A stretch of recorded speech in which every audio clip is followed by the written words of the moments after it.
안녕하세요. 오늘도 한수연의 사연 낭독에 찾아와 주셔서 대단히 감사드리며 구독과 좋아요, 자유로운 댓글 참여 언제나 환영합니다. 그럼 사연 시작합니다. 얼마 전 길고 긴 이혼 소송이 끝나 드디어 도장을 찍었네요. 아이 둘 있고 현재 경기도 모 신도시에서 브런치 사업 중인 30대 후반 여자입니다. 남편도 남편이지만 지긋지긋했던 시댁에서 벗어나니 무릉도원이 따로 없는 듯 하네요. 10년 전 딱 이맘때네요. 모두의 축하를 받으며 결혼식을 올릴 때까지만 해도 저는 평생 꽃길만 걸으며 살 수 있을 줄 알았습니다. 생각보다 결혼이란 것은 신경 써야 할 일들 천지더군요. 저는 결혼할 당시 회사에 다니고 있었고 남편은 공무원이었습니다. 남편에겐 결혼 안 한 여동생이 하나 있었는데 평생 일을 해본 적이 없다더군요. 혹시라도 나중에 저희한테 기댈까봐 걱정이 되었는데 이런 마음을 꿰뚫어 보기라도 하듯 시어머님께서 저희 결혼하기 전 그러셨습니다. 우리 딸은 계속 자리 못 잡으면 나중에 우리가 카페나 식당이라도 차려주려고. 그 정도 돈은 있으니까 말이야. 그렇게 말씀하셨는데 솔직히 좀 의아했어요. 저희 결혼할 때 시댁은 한 푼도 보태주지 않으셨습니다. 저희끼리 알아서 독립해 살아야 한다고 하시면서요. 저나 남편이나 둘 다 돈벌이 하고 있기 때문에 대출받아 보금자리 구해도 상관없었지만 제 친정에서 그걸 안타까워 하셨어요. 서로 너무나 사랑해서 한 결혼이지만 저희 친정 부모님은 제 결혼을 탐탁지 않아 하셨습니다. 친정 부모님은 자수성가하신 타입이라 경제적으로 여유로우셨기에 돈이 별로 없어 보이는 제 시댁이 걱정스러우셨대요. 그래도 제 남편이 공무원이고 또 제가 너무나 좋아하니까 자식 이길 수 없어 쌍수 들고 반대는 안 하셨지만 그렇다고 해서 쌍수 들고 환영받은 사위는 아니에요. 그래도 딸 생각해서 친정에서 신혼집을 해주셨습니다. 안 그래도 나중에 증여해 주실 돈이라면서 제 명의로 7억 정도 되는 아파트를 아예 매매해 주셨습니다. 세금과 복비까지 친정에서 다 처리를 해 주셨고요. 그러자 시댁에서 엄청 놀라시더라고요. 너희 부모님 그냥 장사하신다고 하지 않았니? 어떻게 7억이 넘는 현금을 턱턱 내주실 수가 있어? 시어머니는 그렇게 말하며 저를 다시 봤다고 하시더군요. 우리 아들은 어엿한 경찰 공무원이고 훤칠하잖아. 그런데 너는 그냥 저냥한 회사 다니고 키도 짜리몽땅해서 사실 마음에 영 안 들었다. 그래도 사람이 다 일장일단이 있다더니 네 친정이 그리 부자인 줄은 몰랐구나. 그 말에 저는 너무나도 상처를 받았네요. 제 외모가 그렇게 잘나진 않았지만 그렇게 무시받을 정도는 아닌데 며느리라는 이유로 그렇게 대우받게 되는 것 같아 서글펐어요. 시어머니가 저를 별로 마음에 들어하지 않는다는 건 알고 있었어요. 솔직히 말해서 양가에서 그닥 환영받은 며느리이자 사위는 서로 아니었습니다. 그건 이해할 수 있었어요. 누구나 제 자식이 가장 잘났고 소중하니까요. 하지만 결혼하고 나서, 즉 저희 친정이 잘 사는 걸 시댁에서 알고 나서부터 시어머니의 요상한 언행이 본격적으로 시작되었던 것 같더라고요. 신우는 직장에 다니지 않고 간간히 아는 사람 통해 알바를 하며 용돈벌이를 하고 있었는데 그런 신우를 시모가 자꾸 저에게 떠넘기려고 하는 게 느껴졌어요. 우리 혜인이가 이제 독립을 해야 하는데 어디 마땅한 곳 없을까? 글쎄요. 서울로 알아보시는 거죠? 혼자 살기 괜찮은 곳은 저 예전에 살던 수서도 괜찮고 잠실 쪽도 나쁘지 않았어요. 거기 비싸잖니. 그리고 우리 딸이 아직 제 손으로 밥도 한번 지어 먹어본 적이 없어서 참 걱정이 되는데 혹시 네 신우랑 1년만 같이 살 생각 없어? 그 말에 저는 뒷목에 찌르르 소름이 돋더라고요. 결혼한 지 2달도 안 돼요. 신우랑 합가할 거라는 상상은 해본 적이 없습니다. 그래서 제가 손사래를 치며 그렇게는 못하겠다고 단호하게 거절했어요. 시어머니는 제 그런 점에서 너무 서운하다고 하시더라고요. 결혼하면 저의 신우도 가족으로 받아들여야 하는데 너무 남처럼 선 긋는 것 아니냐고 하시면서요. 그리고 제 말투 지적하며 좋게 거절하면 어디가 덧나니? 그래도 내가 네 시어머니인데 어떻게 그렇게 단칼에 거절을 하니? 너무 큰 상처구나. 라고 하시며 흐느끼시더라고요. 그리고 제 남편한테 전화 걸어 하소연하셨다더군요. 그날 남편이 저에게 서운하다며 한 소리 하고는 시댁에 같이 사과 드리러 가자고 하더라고요. 그 바람에 부부싸움 엄청 크게 했었어요. 그럼 다짜고짜 신우를 우리 집에 보낸다는데 어떻게 돌려 거절을 할 수가 있겠냐고 따지니 남편이 그래도 제가 너무했답니다. 어이가 없어서 그럼 신우 데려오라고 했더니 남편이 당황하더라고요. 본인도 지 여동생이랑 같이 살기 싫으면서 괜히 저한테 화풀이하고 기선제압한 거였어요. 정말 어이없더라고요. 그래도 남편이 나중에 미안하다고 하며 싹싹 빌었기에 그냥 넘어간 사건이지 그 일로 시어머니를 좀 경계하게 되었어요. 알고 보니 제가 신우랑 같이 살며 불편해하면 제 친정에서 신우 단칸방이라도 하나 더 얻어주지 않을까 하는 속셈이 있었다고 하더군요. 그러다가 아이가 생겼고 저도 회사를 관두고 육아에 전념하며 전업주부로 살게 되었습니다. 그래도 남들처럼 집 대출금에 허덕이지 않게 되니 외벌이로도 그럭저럭 여유 있게 살게 되더라고요. 남편도 밖에 나가면 처가에서 집 사줬다며 자랑 늘어놓으며 살았습니다. 그만큼 본인도 자랑스러워했고 장인어른 장모님께 감사하는 마음은 있었어요. 저희 친정 가면 남편이 잘하려고는 하더라고요. 자존심을 부려서 그걸 저에게 표현하지 않았을 뿐이죠. 그런 남편의 속이 밴댕이 같다 느꼈지만 그래도 친정에 깍듯이 자라니 마음이 풀리더라고요. 그렇게 애 둘 낳고 지지고 볶으며 살고 있었는데 남편이랑은 그럭저럭 싸우고 풀리긴 해도 시댁 얘기가 얽히면 그렇게 짜증이 났어요. 살다 보니 느꼈는데 제 시모가 보통 또라이가 아니더라고요. 남들처럼 뭐 신혼집 비밀번호를 알려달라, 안부 전화를 자주 해라, 아들 밥 잘 해먹여라 등의 시모갑질은 예산일이었네요. 시댁은 노후 준비가 완벽하게 되어 있지 않은 그냥 평범한 소시민이고 시댁 아파트도 아직 대출이 4천만 원 정도 남아있는 상태입니다. 그래서 시부모님 모두 일을 손에서 놓지 못하셨죠. 어머님은 저에게 늘 한탄하셨어요. 나도 전업주부라는 걸 좀 해보고 싶다. 평생 돈에 쫓겨 일만 하다가 죽을 팔자인가 봐. 그렇게 말씀하시며 제가 집에서 편하게 노는 게 부럽다고 하셨어요. 아들 둘 키우는 게 보통 일이 아닌데다 양가 부모님이 다 멀리 계시고 또 시터 쓰고 싶은 생각도 없어서 전업주부를 하는 건데 어머님은 제가 놀고 먹는다고 생각하시더군요. 그것까진 이해했어요. 어르신들, 특히 아들 가진 어머니들은 본인 아들이 뼈 빠지게 번 돈으로 편하게 먹고 사는 게 전업주부 며느리라고 생각하시는 경향이 조금은 있으니까요. 그런데 시모는 정말 사람 기분 나쁘게 비꼬면서 요즘은 완벽한 전업주부도 없다더라. 다들 집에서 부업하고 알바하고 그러면서 산다던데 너는 평생 편하게 살아와서 그런지 집에서 놀려고만 하네. 라고 하길래 어머님, 대체 제가 뭘 편하게 산다고 하시는지 모르겠어요. 저 정말 편하게 살아볼까요? 편하게 살아서 애들 아빠 옷도 안 다려주고 아침밥도 안 해먹여 출근시킬까요? 라고 언성 높였더니 아니 그런 뜻이 아니라 나는 그냥 한 말이지. 백지장도 맞든다고 요즘은 남자 혼자 벌게 하지 않는단 말이지 내 말은. 라며 우물쭈물 하시더군요. 그래서 저희 집에서 아파트도 해주셨잖아요. 백지장도 맞들면 낫다던데 저희 쪽에서 오롯이 집 다 해온 거 어머님 꼭 이럴 때만 모른 척 하시네요.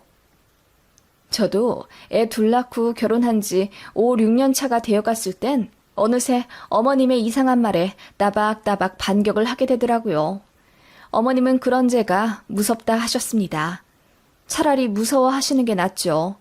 조금이라도 만만하게 보였다가는 저 무시하고 얕잡아 보는 시댁이었으니까요. 제가 시어머니께 그런 식으로 대꾸하면 어김없이 시모는 제 남편에게 다 일러 바치더군요. 그것도 오바 육바 해가면서 제가 안 한 말까지 지어내시곤 했어요. 시댁이 가난해서 창피하다고 했다는 둥, 신우가 백수라 골치 아프다고 했다는 둥, 제가 하지도 않은 말을 했다고 아들한테 이간질 하는 바람에 꼭 시댁 다녀오면 한 번씩 남편이랑 크고 작은 다툼을 하게 되었어요. 남편도 본인 엄마가 거짓말 하는 거 알고는 나중에는 지친다면서 시어머니 말도 안 듣긴 했지만 여튼 시댁이라는 존재는 도무지 도움이 조금도 안 되는 사람들 뿐이었어요. 아버님도 집에 관심이 없어 거의 밖에 돌아다니는 분이셨고 과묵한 성격이라는 핑계하 모든 갈등을 방임하셨습니다. 그런 아버님께도 정 안 가더라고요. 아무튼 그렇게 결혼 생활하면서 이혼 생각이 안 났다면 거짓말이죠. 시댁은 이것 망가졌다, 이것 필요하다, 아프다, 힘들다 하면서 장남인 제 남편, 그러니까 저희에게 계속 돈을 받아내셨습니다. 그렇게 한 달에 20에서 30만 원씩 시댁에 돈을 드릴 수밖에 없었고 임플란트나 자동차 수리하는 등에 큰 돈 들어갈 때는 어김없이 저희에게 도움을 요청하셨습니다. 남편은 본인이 버는 돈으로 본인 가족에게 쓰는 건데 뭐 어떻냐면서 저에게 말도 안 하고 시댁에 돈을 보내기 시작했어요. 한마디 상이라도 했다면 그렇게까지 기분이 나쁘진 않았을 텐데. 그런 남편에게 서운하다 따지면 남편은 미안하다고는 하면서 똑같은 짓을 반복하더라고요. 그런 남편에게도 질려가던 차였습니다. 어머님이 결국 백수 미혼 신우를 안고 가겠다 결정하신 모양이었습니다. 신우가 날이 갈수록 살만 쪄가고 연애도 안 해, 취직도 안 해, 집에만 있으니 영 안 되겠다 싶으셨는지 그냥 죽을 때까지 데리고 살겠다고 저희에게 통보하시더군요. 그러더니 생활비조로 달마다 50만 원씩 달라 하시더군요. 그래서 절대 안 된다고 했습니다. 신우가 아무리 직장 경험이 없어도 알바하면서 생계 유지할 수 있는 건강한 30대인데 어떻게 오빠네한테 손 벌려가며 사냐고 제가 따졌더니 어머님이 저더러 가족끼리 좀 봐주라 하시더군요. 정말이지 눈물만 나더라고요. 저는 절대 안 준다는 입장이었고 남편 역시 달마다 50만 원씩이나 본인 집에 주고 싶지 않아 했지만 저와의 싸움이 되니 자존심 내세우더라고요. 그래서 결국 합의 본 게 월 40만 원이었습니다. 어이가 없더라고요. 저희 아들들도 먹성이 좋아 달마다 고깃값만 20만 원이 넘어가는데 시댁까지 반 책임져야 한다니 어이가 없었어요. 그러다가 제가 이혼을 결정할 수밖에 없는 정말 어이없는 사건이 일어나게 되었습니다. 시댁은 24평 낡은 구축 아파트였고 신우가 정식으로 집에 들어오면서 방 한 칸을 만들어 주셨어요. 그런데 그 방이 너무 작다 보니 신우가 매일 불평불만을 한다더군요. 시어머니가 저에게 하소연 하시더라고요. 집이 너무 작고 낡아서 이사 가고 싶다고요. 그 말 들을 때마다 속에서 열불이 뻗쳐 올라왔습니다. 당장 돈도 없으면서 뭔 이사 타령인지 모르겠더라고요. 합가를 하자는 건지 뭔지. 그래서 모르쇠 일관하며 시댁에 최대한 외면하며 살았습니다. 그런데 시어머니가 저희 모르게 사고를 치셨더라고요.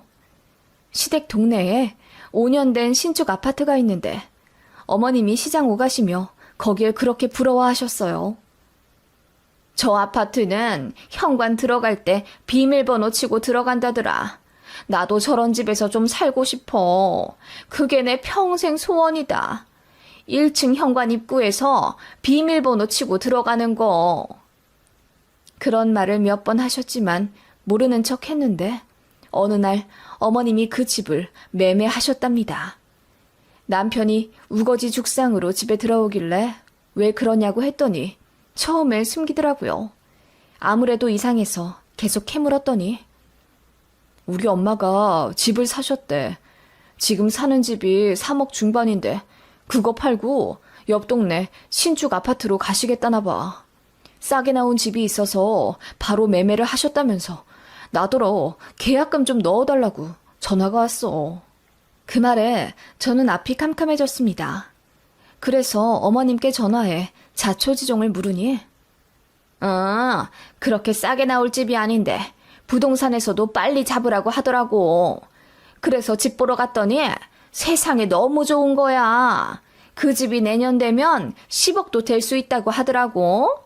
그래서 일단 매매를 했지. 지금 집 팔고 네 시아버지 시골에 있는 땅도 좀 팔면 얼추 돈이 될 것 같구나. 그 말에 저는 어이가 없어서 그럼 계약금을 어떻게 하실 거냐고 물었죠. 그랬더니 어머님이 당연하다는 듯이 니네가 넣어야지. 어차피 우리 죽으면 너랑 네 신우가 나눠 가질 집 아니야? 라고 하더군요. 그 말에 저는 화를 내며 그럴 돈 없으니 알아서 하시라 했습니다. 그런데 정말 어이없게도 남편이 저 몰래 그 집 계약금을 넣었습니다. 그것도 대출을 받아서요. 너무 황당해서 개싸움을 했어요. 저는 이혼하자 울고불고 난리쳤고 남편은 저를 설득하려 노력하더군요. 싸게 나온 건 맞으니 일단 사두는 게 낫고 저도 어차피 애들 더 크면 맞벌이 할 테니 대출금 감당이 가능하다는 겁니다. 기가 차더라고요. 그래서 시댁 집 대출을 우리가 갚아드리자는 거야? 한 달에 100만 원이 넘게 나갈 텐데? 아가씨는 일도 안 하는데 우리가 그걸 다 갚아? 그렇게 되면 내 동생은 그 집에 대한 권한이 없는 거야. 나중에 차익 나면 다 우리 몫이 되는 거고 미래에 대한 투자라고 생각하자. 응? 그 말에 저는 눈앞이 캄캄해져 눈물만 나왔습니다.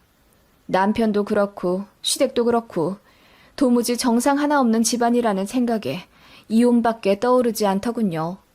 그래서 깊은 고민 끝에 친정에 이야기를 했습니다. 웬만하면 걱정 끼치기 싫어 늘 좋은 얘기만 했는데 결혼 후 10년 만에 처음으로 제가 친정 부모님 붙잡고 울면서 이혼하겠다고 했어요. 엄마 아빠도 불같이 화를 내며 뭐 그런 집안이 다 있냐고 하시며 제 편 들어주셨고 애들 데리고 이혼하라 하시더군요. 그렇게 불화를 핑계로 친정에 며칠 가 있었는데 그게 시어머니 귀에 들어갔는지 어머님이 저에게 전화를 하시더군요. 안 받으려고 했는데 끈질기게 하셔서 결국 받았습니다. 새아가 사돈댁 가 있다면서 부부싸움은 칼로 물베기라는데 적당히 하다가 들어오렴. 어머님, 저희가 왜 싸운지 모르세요? 다 어머님 때문이잖아요. 그렇게 얼토당토한 결정을 왜 상의도 없이 하셔서 저희한테 부담을 지게 하세요? 그래도 너희한테 콩고물이 떨어지는 거잖니. 너무 서운하게 생각하지 마라. 그리고 하나만 생각하지 말고 조금 더 넓은 마음으로 주변을 돌아보렴. 네가 많이 힘들어하면 널 도와주실 네 친정 부모님도 계시잖니. 그게 무슨 말씀이세요, 어머님?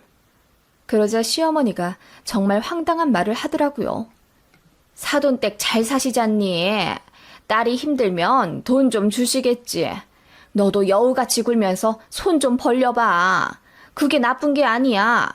부모라면 자식 힘들 때 절대 외면하지 못한다. 네? 그게 무슨 말도 안 되는...